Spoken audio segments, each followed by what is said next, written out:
دیازده دمجمێریە ڕۆماڵە خۆدا ئەم دخوازن زیاترین نەڕینان بستینن هەروەها لە ڕێین چارەسەریەژی بگەڕن و لەسەر نەڕینێن جودا دپرسن.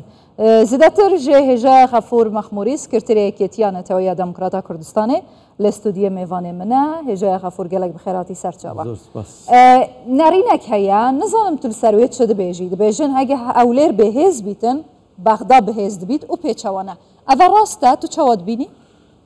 بەداخەوە خەڵکێک وا بیر دەکاتەوە بە قەنەعەتی من ئەو ڕوانینە ڕوانیەکی هەڵەیە ڕاز نییە بەهێزبوونی هەولێر لە بەرژەوەندی ئێمەدا نەک بەهێزبوونی بەغدا تا ئەوەی کە بەغدا بەهێز بێ هەولێر وردە وردە بێهێزتر دەبێتن بۆیە ئێمە دەبێ هەموو لایەک کار بۆ بەهێزکردنی هەولێر بکەین کار بۆ بەهێزکردنی پێگەی کوردستان بکەین ئەوانەی ئەو زۆرە بیرکردنەوەیان هەیە کەسانێکن ئاو لە ئاشی دژمن دەکەن ئاو لە ئاشی ناحەزان دەکەن بۆیە ئێمە پێویستە وەکو خەڵکی کوردستان وەکو هێزولانە سیاسەکانی کوردستان ڕەچاوی بەرژەوەندی نەتەوەی و نیشتیمانی بکەین و بەرژەوەندی نەتەوەی نیشتیمانیمان لەوەدایە کە ئێمە دەستگا و دامەزراوەکانی کوردستان بەهێز بکەین هەر هەمومان لەژێر یەک چەتری هاوبەشدا کۆب بینەوە بتوانین ئەو ئەزمونەی کە ئەمڕۆکە لە کوردستان هەیە بەرەو پێشی ببین ئەوەی کە ئێمە کار بکەین لەسەر ناشرینکردنی ئەزمموی خۆمان بەڕاستی ئەوە خیانەتێکی نەتەوەی نیشتیمانی بۆیە پێویستە ئێمە هەوڵی ئەوە بدەین ئەوانەی کە ئەو جۆرە بیرکردنەوەیان هەیە بەڕاستی ئێمە دوعای ئەویان بۆ دەکەین کە بێنەوە سەرڕاستەڕێی ملت و جاریشتر لە خەمی ملەتی خۆیان دابن ئەوەندەی لە خەمی دژمناندانە و کار بۆ دژمن ناحەزان دەکەن کار بۆ ملەتی خۆیان بکەن. هیچ پیڤەرێکی زانستی نەبوو هیچ ڕاپرسیەک نەبوو بودجێ هەرێما کوردستانی پێشتر سەدا هەفدە بوو بەحەز دەهاتەکردن بێجارێ سەدا چاردە بیت مەژنیشکاوە دیت کرا سەدا دوازدە هیچ ڕاپرسی نەهاتیەکردن و هەموو جارێژی حکوومەتە عێراقی خوش ڕاپرسیە ڤەت دزیت هەر جارێ بە حێژەتەکێ بودجەنینە کۆڕۆنانینە ڕەوشە ئابووری باشنە توزانم یعنی سەدەم چنە پشتی وێ ڕێکەفتن هاتەکردن دنابەرە هەردوو حکوومەتان ئیمزا هاتەکردن ژنیشکاوە 20 پەرلەمانتەرێن لژنەیە دارایی ئەندامێن لژنەیە دارایی هاتن ئەو ڕێکەفتن گوهارتن بسەرداینە دەرهەقی هەرێما کوردستانی بەندا 13 و 14 باشە divê navberêda hem hikûmeta Herêma Kurdistanê hem hikûmeta federal dikarî çi biketin hem berî van guhartinan ji bo dîsan vegerandinê wekî rêkeftinê. وەک هەموو لایەک ئاگادارن لە دوای 2003ەوە لەو کاتێک کە ڕژێمی عێراق ڕژێمی بەعس کەوت کورد بە ئومێدێکی زۆر ڕووی لە بەغدا کرد و بەشدار بوو لە بیناکردنەوەی دەستگا و دامەزراوەکانی عێراق بەشدار بوو لە نووسینەوەی دەستور لە پێکهێنانی پەرلەمان و حکوومەتی عێراقی و بەشدار بوو لە پرۆسەی سیاسی عێراق بەو ئومێدەی کە ئێمە بتوانین لەگە دەسەڵاتی نوێی عێراق جارێکی دیکە بەیەکەوە هاوکار بین و ئەوانیش کە بەشێکی زۆریان زوڵمیان لەسەر دەستی ڕژێمی بەعس ڕووخاوبینی بوو هەردوو لە هاوکاری یەکتر بین بەڵام بەداخەوە ئەوەی کە بۆمان بە دەرکەوت کێشەی ئێمە لەگەر کەسایەتەکان لە عێراقدا کێشەی ئێمە وەکو کورد لەگەر شێوازی بیرکردنەوەی عێراقیەکانە کە تەنها خۆیان دەبینن بۆیە بە درێژایی مێژوو ئێمە ئەو کێشانەمان لەگەر عێراق هەر هەبووە ئەگەر تێبینی بکەیت لە دوای 2003ەوە تا ئێستا کە 2023 لە ماوەی 20 ساڵی ڕابردوو بەدەیان ڕێکەوتنامە لە نێوان کوردستان و لە نێوان حکوومەتەکانی عێراق کرا لەو 20 ساڵی ڕابردوو حکوومەتەکانی عێراق پابەند نەبوون بە هیچ یەک لەو ڕێکەوتنامانە بەردەوام کێشەیان بۆ کوردستان دروست کردو بەردەوام کاریان کردووە بۆ لاوازکردنی پێگەی کوردستان کە لە ڕاستیدا بەهێزبوونی کوردستان بەهێزبوونی ئەوانیشە لە کاتێکدا ئەگەر لە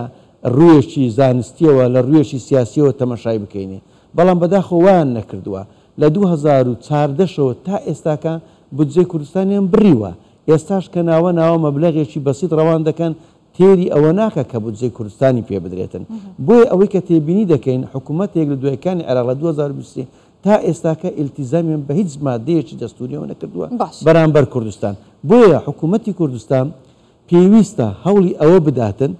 بەڕاستی لەگەر هەموو لایەنە سیاسەکانی کوردستان بەیەکەوە هاوکار بن لایەنە سیاسەکانیش پشتیوانی حکوومەتی کوردستان بن بەداخەوە ئەوەی لێرە تێبین دەکرێت بەشێک لایەنە سیاسەکان هاوکار نین لە پرۆسی سیاسی ئەوەی کە من بەس ئەگەر مەقسەد چارەسەرەکە چییە بەس ئەگەر قسەکانم تەواو بکەم بەشێک لەو لایەنە سیاسانەی کە پێکهێنەری حکوومەتیشن وەکو پێویست هاوکاری حکوومەت نین جا لە حالەتێکی وادا کە ئەتۆ لەناو حکوومەت دابی بەشدار بی لە دەسەڵات بێی ڕۆڵی ئۆپۆزیسیۆن ببینی یاخود هەوڵ بدەیت لە ڕێگەی چەند کەسێک هەوڵی بنکۆڵکردنی ئەزمموی سیاسی خۆت بدەیت و هەوڵی لاوازکردنی حکوومەتی خۆت بدەیت بەڕاستی ئەوە کارێکی ناتەندروستە کارێکی هەڵەیە ئەوانەی لە ماوەی ڕابردوو بەو شێوەیە کاریان کردووە لەگەر حکوومەت پێویستە حکوومەتی کوردستانی سەبارەت بۆ مەسەلەیەدا قسەی خۆی هەبێتن ڕاشکاوانە لەگەلایەنە پێکێنەرەکانی حکوومەت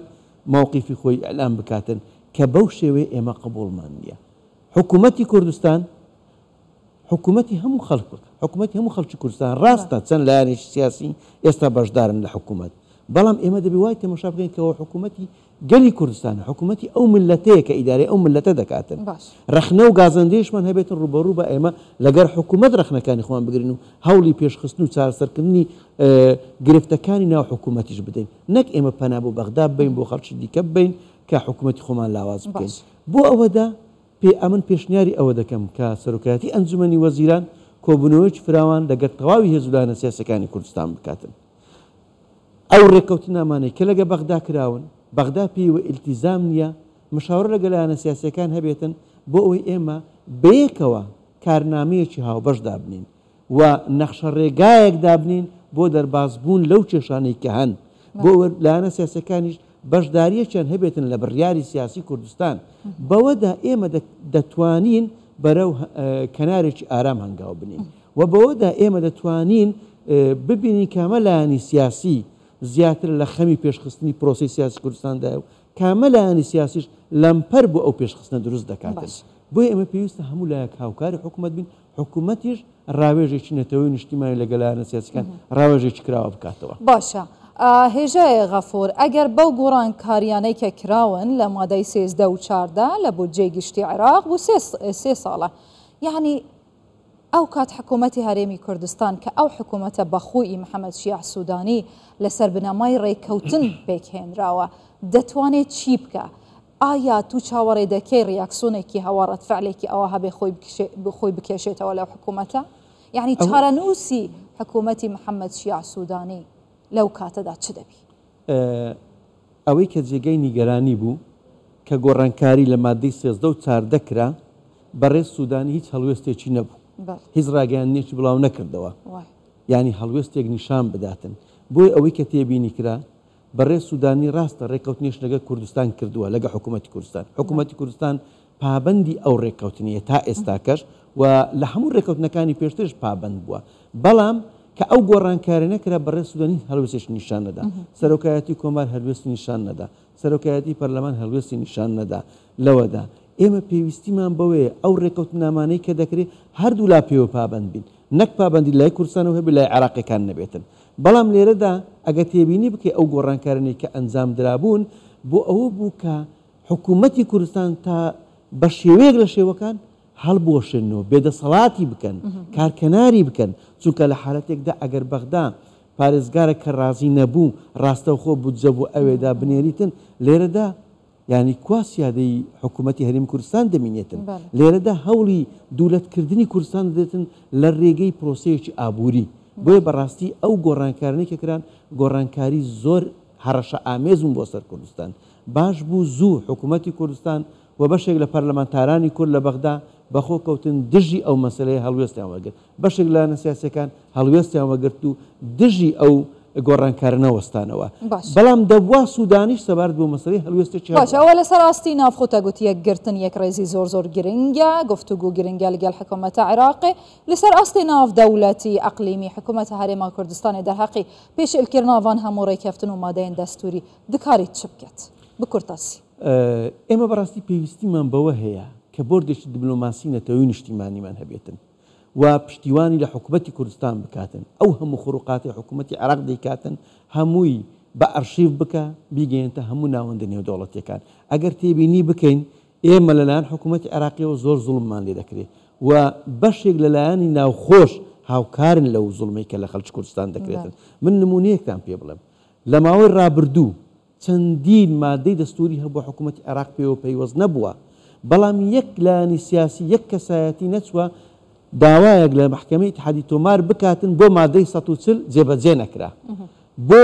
هاوکاری پێشمەرگە نەکرا بۆ حکوومەتی عێراق لە 2014 میزانیەی کوردستانی بڕیوە میزانیەکەی نەگەڕاندەوە شایستەدارەیەکەی نەگەڕاندەوە یعنی پێم سەیرە کەسێک دێ شانازی بەوە بکاتن کە پەرلەمان بڵێ نادەستوریە شانازی بەوە بکاتن حکوومەتی خۆی ناشێرن بکاتن ئەزمموی خۆی ناشێرن بکە و بەدەستکەوت و سەرکەوتنیشی بزانێتن بەڕاستی ئەوە من دەیخەمەخانەی خیانەتەوە کەسێک کە دژی ئەزمموی خۆی دژی ملەتی خۆی دژی دەستگا و دامەزراوەکانی خۆی کار بکاتن ئێمە پێویستیمان بەوە هەیە پێویستیمان بەوە هەیە لەسەر پرسەنەتەوەی یەکان ڕوو بکەینە محکەمەی اتحادیە و داوای مافی ڕەوای ئەو خەڵکە بکەین بەڵام دوای ئەو هەموو بڕیارانەی کە دژی هەرێمی کوردستان دراون لە لای محکەمەی فیدرالی دیسان ئێمە سیقەی پێ بکەین و هانای بۆ محکەمەی فیدرالی ببین بەداخۆ محکەمەی فیدرالی هیچ شەرعەتێکی بە قەنەعەتی من لای خەڵکی کوردستان نەماوە بۆتە دەستگایەکی سیاسی هەموو بڕیارەکانی لەسەر بنەمایەکی سیاسی دەردەکاتن بۆ دژایەتیکردنی هەرێمی کوردستان و لە ژێر کاریگەری وڵاتانی دەوروبەریشدایە خاوەنی بڕیاری خۆی نییە بۆتە دەستکەلای هەندێک وڵاتانی دەوروبەر و ئەجندەی ئەو وڵاتانە جێبەجێ دەکاتن دژی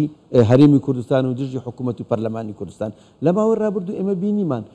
ئەو بڕیارانەی کە دەری کرد تا ئێستاکە هەموو لە دژی خەڵکی کوردستان و لە دژی حکوومەت و پەرلەمانی کوردستاندا بوو بۆیە ئەو محکەمە هیچ اعتیبارێکی لای خەڵکی کوردستان نیە بەڕاستی محکەمەیەکی سیاسیە. گەلێک سپاس بۆ هێژەیە غەفور مەخموری سکرتێری یەکێتیانەتەوەی دەموکراتە کوردستانی تو هەر هەبی زۆر سپاس.